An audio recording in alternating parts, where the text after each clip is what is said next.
when you think about Kawhi Leonard, he's the one guy, I think, in the league that enjoys competing against LeBron James. If you remember a couple years back, he could have joined the Lakers. I mean, LeBron actually went out to him and wanted him to join him in L.A., but he chose to go to the other team in L.A. I also believe that Kawhi does not want to leave L.A. When you go to Miami, the commitment becomes totally different.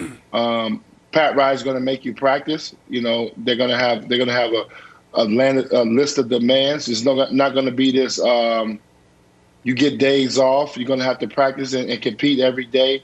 And it's a different program down in Miami. So I don't think that's something that he would want to sign up for at the point of his career. Would it be a great move, him and Jimmy Butler? Probably so. They probably will be able to compete at a very high level in the Eastern Conference. But for him to leave the Clippers and go to Miami, I just don't see it happening. I just think Kawhi has too much competitiveness in him to compete against LeBron James. It may not be against every other player in the league, but for some reason, I don't think he wants to team up with LeBron James. So I don't think this can happen at all. And the commitment that the Heat are going to put on him as far as his demand on his body to work out every day and to play in games, I don't think Kawhi Leonard was going to want that. Well, the reason this is a story is because before Kawhi recruited Paul George to join him, he recruited Jimmy Butler to join him, and Butler chose not to. And it's also a story because Miami kept their, let's call it, options open by not making the move for Kyle Lowry at the deadline, instead getting Victor Oladipo's on expiring contract and keeping all of their young assets, most notably Hero, Precious Achiuwa, and, of course, Duncan Robinson. So that's why this is a story. The other reason this is a story is because it is a very real possibility that the Clippers flame out again. And I know Brandon doesn't think they will. I do think they will. We'll get to see it in the playoffs, whether or not they will, right? But that's why this is a story. This is a story because I'm just laughing at the flame out part. Yeah, well, I think they flamed out last year, and I think they will again. I don't think they will lose in respectable fashion. I think the Clippers are more likely to lose until last night when they lost to the G League Orlando team, because shockingly, when you don't hit 45% of your threes, it's tough to win games. But that's neither here nor there. The point is this. Antoine was right. Kawhi signed up to go to the Clippers, to go home, and to compete with LeBron. So what if once again his team loses before they even get to LeBron? You don't think he's looking around? If they go, right now they'd be playing Denver in round one. Could Denver beat them in a series? Well, they did last year. So if they were to lose in round one, Brandon, I think Kawhi is surveying his options. I do think that. Listen, first off, zero chance. He just bought a home out in L.A., outside of L.A., okay, $18 million home, yep. Beautiful home. He's not going anywhere. He's from L.A. Until Steve Ballmer and his relationship deteriorate, he's not leaving. So this is an idiotic conversation right now. Here's the deal, though, Nick. You're talking about Kawhi. Kawhi, this is what's going to happen. If they lose in the first round, all he's going to do is go shake his hand and say, LeBron James, great job. That's it. Last year is a different year. We're talking about a team that didn't want to be in a bubble, a team that didn't want to play together. They got rid of those guys. This is a different situation. There's no more load management. There's no more lack of leadership. Kawhi is standing up and doing the things that we all said he should be doing. So if they lose as a competitor, Kawhi is going to go and he's going to shake their hand and say, you know what, I'll see you guys next year. But right now we're looking at a team that just started, a 9-game stretch, home game stretch, and that could potentially be in first place come mid-April. This team is a really good team. If they lose, then they're going to lose the right way. Last year, they lost the wrong way, and we all crushed them, rightfully so. So Antoine, do you think, I'll build on that, Brandon. Antoine, do you think that if they win the championship, Kawhi stays? We all agree on that. But do you think in the manner in which they lose matters to Kawhi? Because it feels like there's a lot of pressure on the Nets to win. I would say there's even pressure on Giannis to win.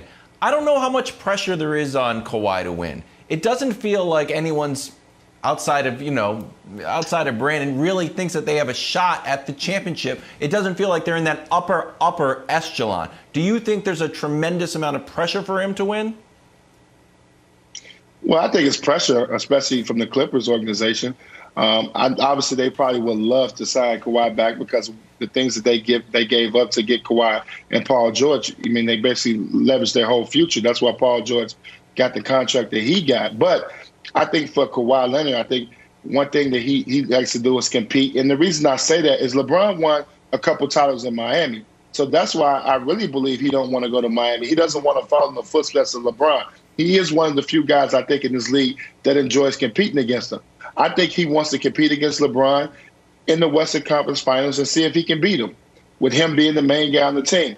I don't know if that's going to happen. I'm not sold completely on the Clippers team. I put them in the pool of the Portland Trail Blazers, the Utah Jazz, a bunch of teams that's in there. What? But right now, with LeBron and AD being out, of course they should feel confident that they can win the Western Conference. But they're in the pool with a team about 4 or 5 other teams. They're not there yet. They're not there yet. When you said the same thing about the Nets. You said the same thing about the Nets a couple weeks ago. No. And then last week you come on the show and you said, Brandon, you've convinced me. You said that, what was it, last week on the show? You said, Brandon, you convinced me. And now you're saying the same thing with the Clippers. No, I say you convinced me about James Harden, how good he's been playing. I've been said once the trade was made, and I believe that the Brooklyn Nets were going to the Eastern Conference Finals and had a chance to win the NBA title. I said that once the trade happened.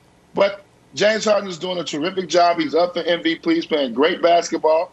But it remains to be seen if they can win a title. But right now, they look really good. I haven't jumped on that bandwagon completely yet.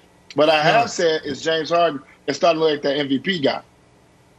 Okay. Well, Antoine, you were right about everything you've said so far today until that part's wrong. But we don't have to get into the James Harden MVP thing. All right. So, Wilds, to be fair to Brandon definitely is not the only person that thinks the Clippers are going to win the title. They currently have the third best odds. They've got the third. It goes Nets, Lakers, Clippers, if you want to go bet them. They have better odds than than the Sixers, than the Bucks, than the Jazz, than the Suns, than anybody else. So somebody, it's not just Marcellus, Brandon, and Clipper Darrell, somebody believes in this fraudulent team. Now that's throwing money away. But the fact of the matter is, we can't retcon how this team was built and what it was built for. It was built to win immediately. They have no draft picks left. They have one young player in their rotation in Terrence Mann. They just traded for Rajon Rondo. That's not a look to the future move. That's a we have to win right now move. And if they lose in round 1 or 2, which is to me so much more likely than them winning the conference, what Kawhi Leonard is going to be looking around and saying is, all right, next year, we have committed, $50 million to the foursome of Patrick Beverley, Luke Kennard, Rajon Rondo, and Marcus Morris. We have no draft picks. We have no young players. Paul George is on a super-duper max, and I have a choice to make. And so I know he wanted to be in L.A. I know he loves living in San Diego, and now he has the house in L.A. as well, and all of it. But Kawhi Leonard is a competitor. Kawhi Leonard is here in theory. He's not here to do commercials. He tried that run, and the New Balance marketing team killed him. And all of it. And so he's here to win basketball games.